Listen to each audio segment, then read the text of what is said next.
One of England's most senior police officers has called for Class A drugs to be decriminalised. Writing in a Sunday newspaper, the Chief Constable of Durham Police, Mike Barton, also said that drug addicts should be treated and cared for rather than prosecuted.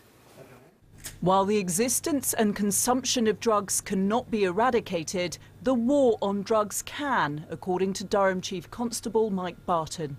Writing in The Observer, he compares the situation in the UK with prohibition in 1920s America, when the ban on alcohol led to the rise of the mob. Mr. Barton says prohibiting hard drugs has only served to enhance the power held by gangs, that decriminalisation is the best way to wrestle power away from criminal groups, and that the NHS should supply Class A drugs.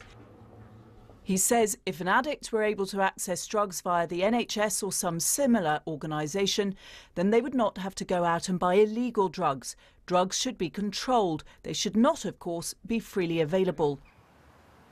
And Mike Barton's views are backed by his local police and crime commissioner. We realise there will always be people who will be tempted and who will actually use drugs, but what we need to do is have some control mechanism over all of that so we can control the quality of the drug and actually we can care for the individual and seek to remove them from that addiction. But experts point out that the number of users of drugs like heroin has actually fallen, and Julian Zwereb, a former addict himself, is sceptical about the role the NHS could play. How about functioning addicts or people who are working or who have got money as well, who are not open about their problem? They wouldn't go to a hospital to get their drugs. So it's more, I would say, aimed at people who are probably in the charity services and people on the streets.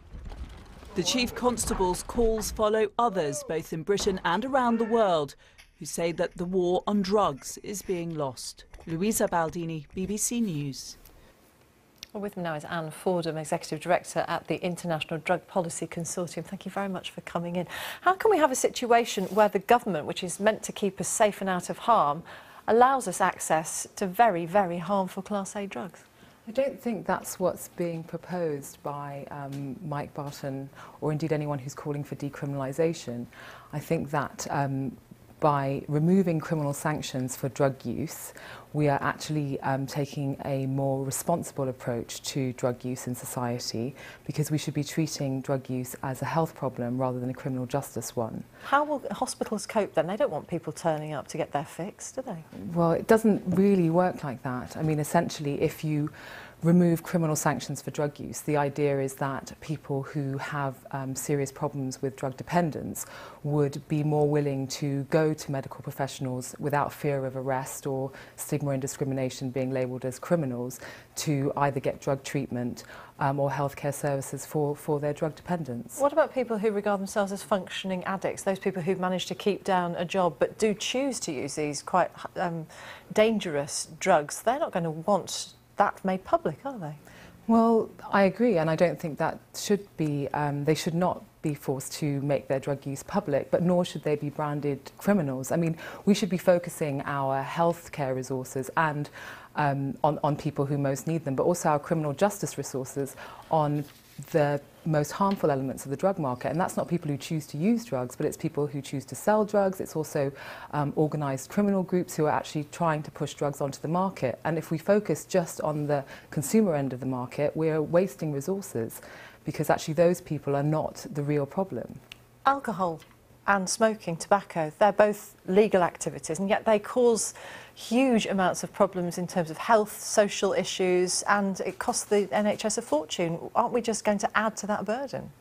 No, I think if we look at countries like Switzerland, for example, that have taken a very pragmatic approach to drug use, and in terms of heroin in particular, for people who are dependent on heroin, instead of having for them to have to go to the streets and get their fix, they are the ones who are then able to enter into a healthcare program where they will be able to get heroin on prescription, but also become functioning members of society, hold down a job and not be treated as criminals and marginalised. People who are already marginalised do not deserve to be criminalised, and therefore, things like job opportunities are reduced. I mean, we're actually making the problem worse. Many people often cite Portugal as a success story in having decriminalised drugs, but it hasn't taken away the problem of drug trafficking from Portugal. Yeah, and I think it's an important thing to remember. Portugal is a good example. Portugal did decriminalise in 2001. The issue with removing criminal sanctions for drug use, it's not going to be a panacea. It's not going to resolve all the problems that we have in terms of the drug market, but it's about addressing some of the greatest harm that's being caused by the policy response that we've had to drug use.